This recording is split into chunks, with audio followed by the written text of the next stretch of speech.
appreciate you. And if you're new here and you enjoy whispered true crime, please consider subscribing to the channel. I post 2 times a week, on Monday and Thursday at 6 p.m. Eastern Time. I recommend using headphones if you would like to hear the gentle mic brushing. Now let's get right to tonight's case. Tonight we are traveling to New York. Shout out to all my friends in New York. Okay, so as you've already seen in the title and the thumbnail, we are going to be talking about a possible serial killer in Brooklyn. So, at the end of the video, you will hopefully be able to decide for yourself whether or not this is a true threat or just a conspiracy of some kind. But regardless of whether or not there's actually a serial killer or not, there are definitely some horrible things going on. So let's get to it. Now, since the summer of 2023, social media sites like TikTok, Reddit, and Twitter, we're going to call it Twitter, because maybe it was Twitter in 2023, I don't know, but we're just going to say Twitter because it's easier for me to think of that rather than calling it X, okay? Alright. So anyway, these sites have been flooded with people discussing the idea that there might be a killer loose in Brooklyn, and it started with one suspicious death, then a second, and then a third. When it got to the third, the idea was not only could there be a killer, but a serial killer, because once you have 3, that qualifies as a serial killer.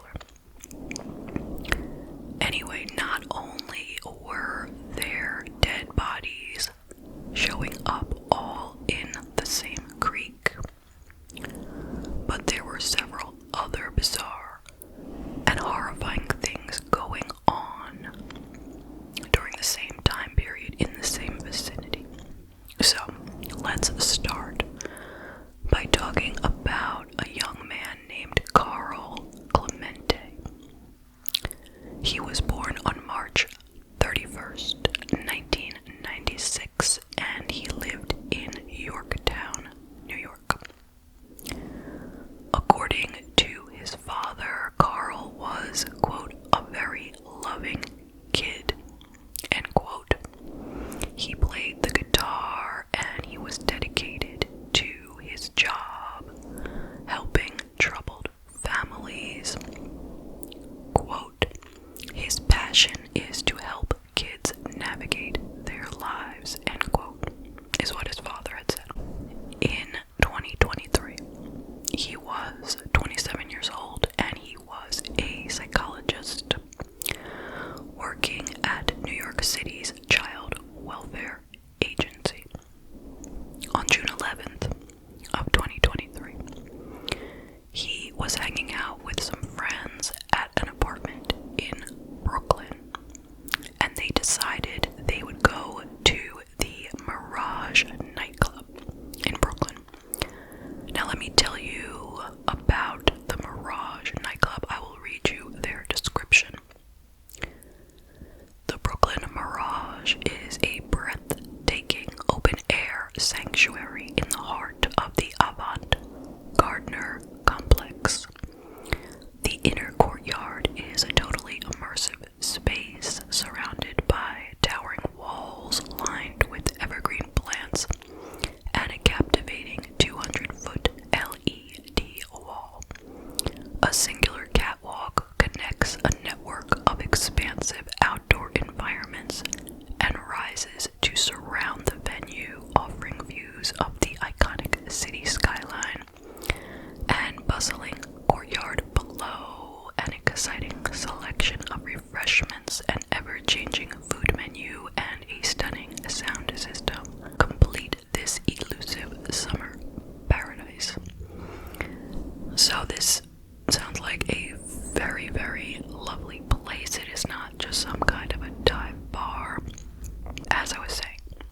was June 11th, 2023. And Carl showed up there with his friends. But at the door of the Mirage, security stopped Carl and turned him away because they felt he appeared to be too drunk. A friend came outside to look for him and found that he had already left. Now, a security camera showed him heading north on foot to Metropolitan Avenue, where he ran into a nearby lumber yard. When his father heard this or saw this, he wanted to know, quote, why was he running? He could have just waited for a cab, end quote. Sadly, 5 days later, on June 16th, the police found Carl Clemente in the English Kills, a branch of the Newtown or Newton Creek. His wallet, with his ID and credit card still there, were found at the lumber yard right near the water, and his death was ruled an accidental drowning. Alcohol and cannabis were found in his system. His father said of this, quote, "It is very difficult to have no closure at all. I will accept that it was an accidental death. Okay, he fell in the water. But what caused it? Why was he running? It's like a movie. There's no such thing as a movie where it's the beginning and the end. You have to see the whole movie," end quote. So, if one tragic death there in the creek wasn't enough, a second man died under eerily similar circumstances less than 2 months later. So, let's talk about John Castic. He was the same age as Carl Clemente, and he lived in New York. His father described him as a person who was eager to meet new friends. Quote, "My son was a good-looking, intelligent young man. People not only liked him, they respected his opinion," end quote. Now, the information that I was able to find about these guys was limited. I apologize. So, on July 29th, 2023, so now remember, Carl went out on June 11th to the Mirage. Now we are at July 29th, okay? Same year. John Castic was now 27, just like Carl, and he was working as a Goldman Sachs analyst. That's a big financial firm. And he went to a concert at Brooklyn Mirage with his friends. While he was at the club, he turned to his friends and he said he wasn't feeling well, and he decided to leave alone in an Uber, or that's what he said. But surveillance footage showed that after entering and then exiting a car outside, he didn't actually take an Uber. We don't know what that was about. Why did he enter it and then exit it? No idea. Instead, he wandered around the neighborhood for 80 minutes, 80, and he was seen on a bridge pier near Newton Creek. Sadly, 3 days later, less than a mile from the Mirage nightclub, a man noticed a bloated, shirtless body floating in the English Kills, and it was the deceased body of John Castic. Police said there were no obvious signs of trauma, apart from drowning, and ketamine was found in his system, but no foul play was suspected, and his death was officially ruled a drowning.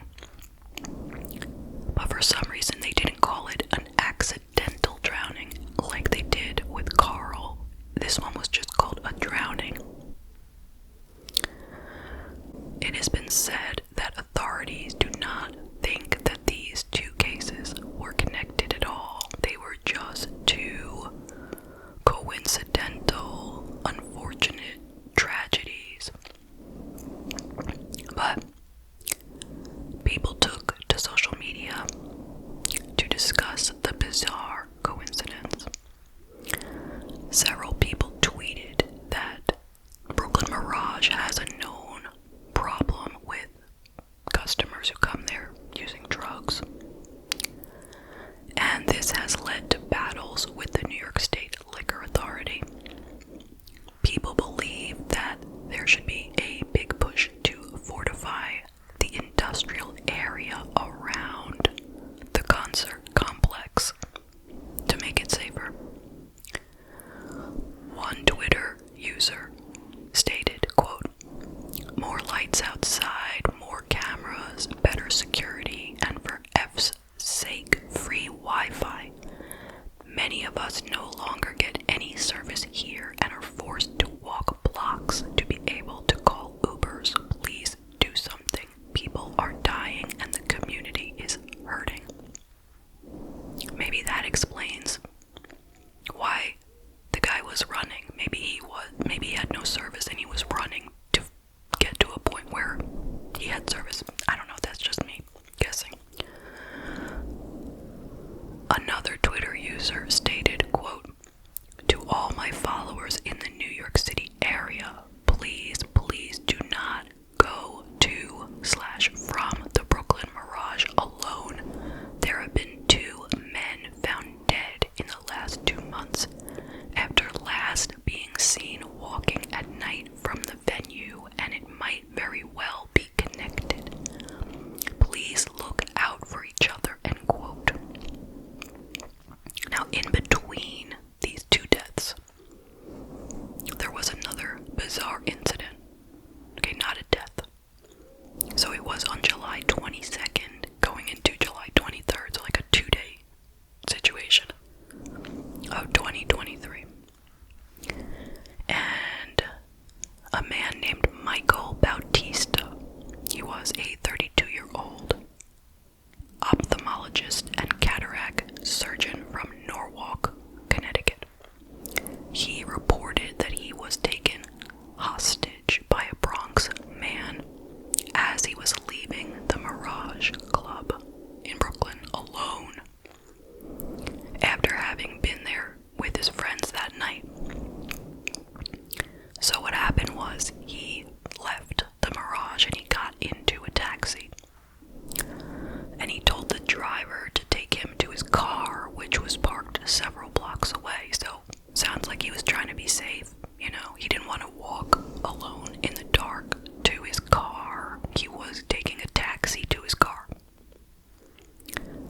But there was another man already in the back seat of the taxi whose name was Anthony Benjamin, a stranger to Dr. Bautista. And it seems like the driver was in on this as well, but we don't have his name. So the taxi driver told Dr. Bautista that he was taking Dr. Bautista and Benjamin to an after-hours party in Manhattan, whether he wanted to go or not. So when they got to the night spot in Manhattan, the taxi driver actually wanted Dr. Bautista to pay him, and they got into a fight. And the taxi driver tried to hit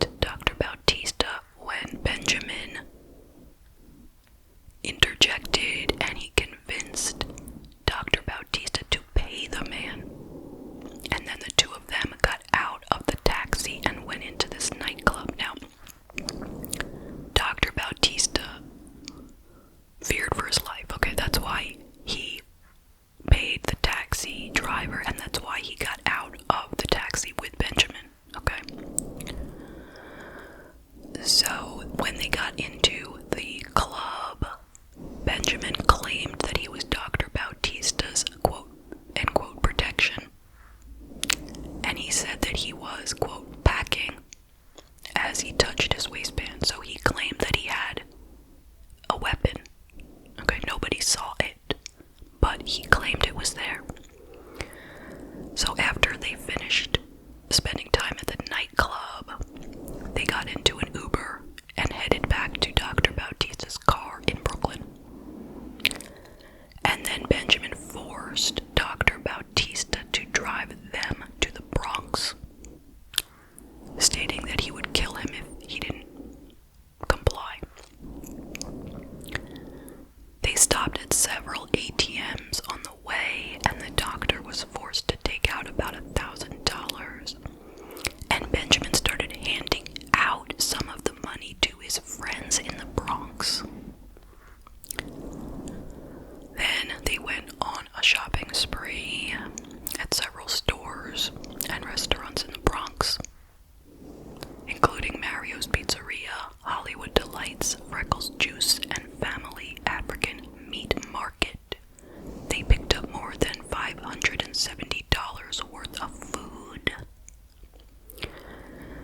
They also went to a fitness studio called Foxy Fitness and Pole, where they spent $1,100. Eventually, Dr. Bautista told Benjamin that he was on call that weekend at work, and if he didn't get back to the hospital, people would get suspicious and start looking for him. So Benjamin believed this, and he called a friend of his on the phone named Steve Daly from Vernon, New York, and asked him to come and join them because Benjamin, doesn't know how to drive a stick shift, and apparently Dr. Bautista had a stick shift car. So Steve joined them, Steve Daly, and he drove them from the Bronx to the hospital in Norwalk, Connecticut. Now, I don't really understand why Dr. Bautista didn't just drive the car. You know, he'd been driving the two of them in his car. He drove them from Brooklyn to the Bronx. But for whatever reason, Benjamin wanted a third party to drive them. Okay, so it's a crazy story as it is. I don't know why I'm trying to make sense of it. So anyway, when they got to the hospital in Norwalk, Connecticut, Dr. Bautista went in while the other two waited in the car in the parking lot, and he told them to call the police because these two men had been holding him hostage. So these two guys, Benjamin and Daly, were arrested. Benjamin was charged with second-degree kidnapping with a firearm and possession of a controlled substance. His bond was set at $1 million, but he was later released after he promised to appear for a court date. And Daly was also charged with conspiracy to commit second-degree kidnapping. His bond was set at $250,000, and he was also released under the same promise. But this case was dismissed as of April 2024. So remember, this happened in July 2023, and in April of 2024, it was dismissed. A prosecutor revealed that the victim, Dr. Bautista, was no longer willing to cooperate with police. Quote, "The state can't proceed with this case without his cooperation," end quote. That was said by Assistant State's Attorney Joseph Valdez. So, I don't know why he was no longer willing to cooperate. We don't know the details. So, let's move on. Now, we're going to move into the summer of 2024 now. And there was a third man who drowned in the creek. His name was Damani Alexander, and he was 30 years old. But he had gone to a different nightclub than the other two men. So, Damani Alexander was born on April 15th,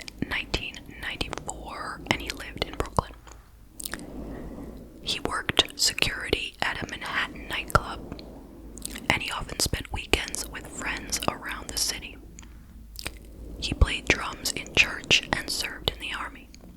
According to his mother, quote, he was very lovable, very lovely, end quote.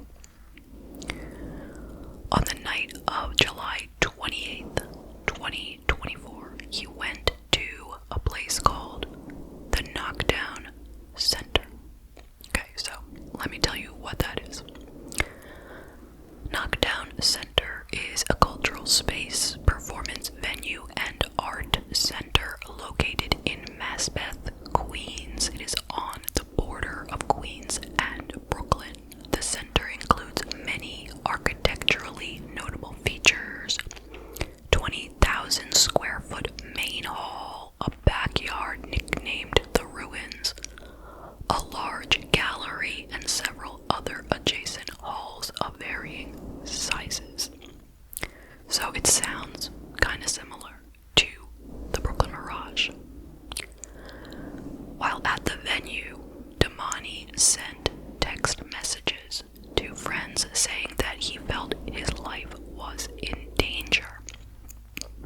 One text said, quote, I think dude's trying to kill me. Another text said, dude's waiting for me outside. Sadly, 2 days later, his body was found in the same creek as the other two men, Carl Clemente and John Castic, the Newton Creek. The medical examiner said the cause and manner of death were undetermined, meaning a doctor, having considered the evidence and test results, could not, quote, make a conclusion with certainty, end quote. And little is known about his final moments. Police are still investigating how and when he ended up in the creek. His mother, Desiree Nicholson, said the police told her there were no signs of violence and that a toxicology report found cocaine and alcohol in his system, but he did not die of an overdose. And the New York City Police Department said they don't suspect foul play. His mother, Desiree, told reporters that she's suspicious about the circumstances surrounding her son's death. She said, quote, the first thing they said to me is that they found him floating in the water, but there is no foul play, there's no blunt trauma, and there is no marks of violence. So I said, how can that be? I mean, Damani is a person who knows how to swim, end quote. And she feels that the police are not taking this as seriously as they should. So we are still waiting on that one. That case is still open. But if you thought that 3 deaths and a kidnapping were a lot, there's more. On 4 occasions this past summer of 2024, 3 times in August and 1 time in September, human skeletal remains were found at Brooklyn Bridge Park in the water and among the rocks of the shoreline. This park is less than 5 miles from the Mirage Nightclub and the English Kills Creek. So some of the bones that were found included, amongst other things, a skull, a femur, and part of a spine. So the first discovery was made in mid-August by a woman who spotted the remains and alerted an NYC Parks worker in the area. The next night, just after midnight, police said more remains were found. Along the shoreline, someone had spotted skeletal remains among the rocks. And police went back to the park for a 3rd time later in August, after another report of remains were found near the park.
reduced fares for ride-sharing late at night, and a safe place to check self-defense items like pepper spray.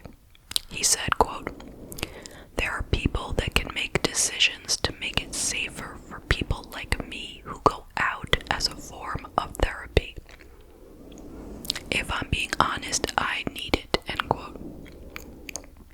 According to a spokeswoman for the city's nightlife office,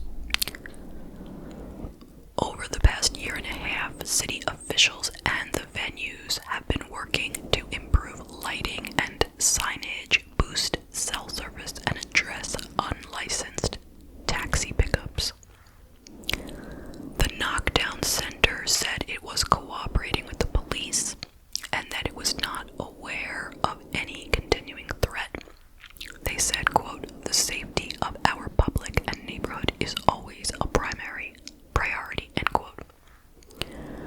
A spokesperson for the Mirage said it was working with city officials to add safety features, including increased lighting, designated rideshare pickup areas, and staff to direct traffic. But fear has not kept everyone away, and 23-year-old Noelia Soto from New Jersey recently went to see Diplo at the Mirage. She went with her friends on the train, and they planned in advance to share an Uber when they left. She said, quote, "Definitely come with a group of people that you trust, not just as an extra body, but trust that they'll take care of you," end quote. Another frequent patron of the Brooklyn Mirage named Philippe said, quote, "We never come alone and we never leave alone. This is an industrial zone. You just don't know who is here. Be smart about your partying," end quote. So the investigations have been closed for Clemente and Castic, as I mentioned before, but for Damani Alexander, the case remains open. Limited information and clarity still haunt families and friends as well as clubgoers. And that is the case. What are your thoughts? I will share some of mine. First of all, rest in peace to Carl Clemente, John Castic, and Damani Alexander, 3 young men who lost their lives in what should have been the prime of their lives.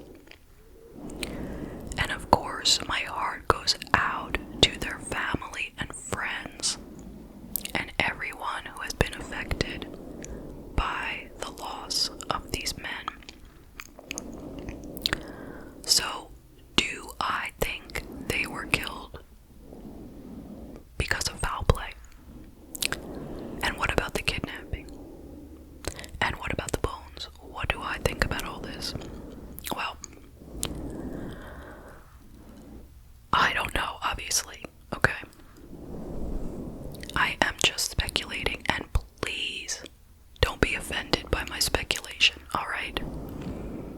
I do not mean to offend anyone, but if I had to guess, then I would say that in the first 2 cases,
his system, and specifically they said ketamine. So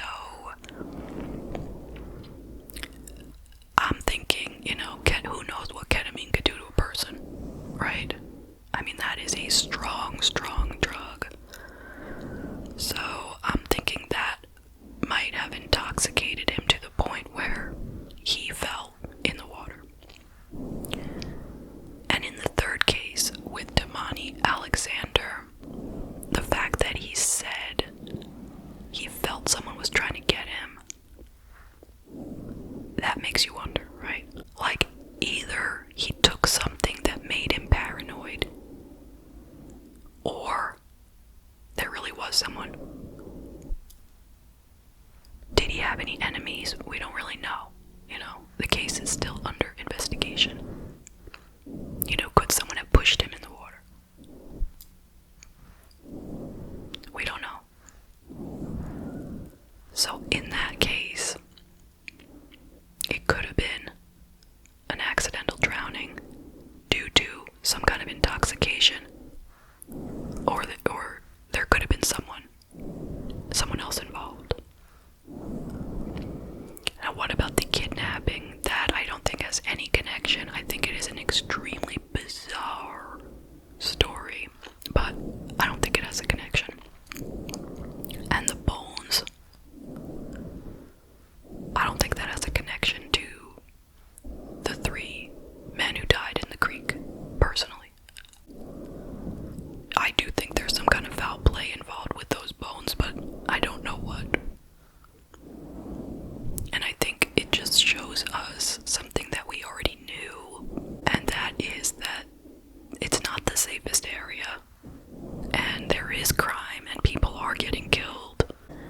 So, what I think that we should all take from this case, or these cases, is that we have to put our safety as the first priority over having fun and being free and carefree, okay? So that means that when you're going out at night, don't go alone, and certainly don't leave alone. And you should be with people that you trust, like one of those Twitter users said, people who will look out for you should anything go wrong. I'd say don't even go to the bathroom by yourself, quite honestly, in some of these places, especially if you're a female, but if you're a male as well. And I know it's easy for me to say this, and it can be hard for people to follow this advice, but you have to keep your wits about you when you're out. I mean, how can you go out somewhere, like to one of these nightclubs, and get so intoxicated that you're completely out of control? It's dangerous. You don't know what you're gonna do when you're like that. Your judgment is completely impaired, and you would do things that you know are unsafe. Like wandering out in the dark and walking through a lumber yard, or, I'm not blaming any victims, believe me. I'm just saying, don't let yourself get to that point where you don't know what you're doing.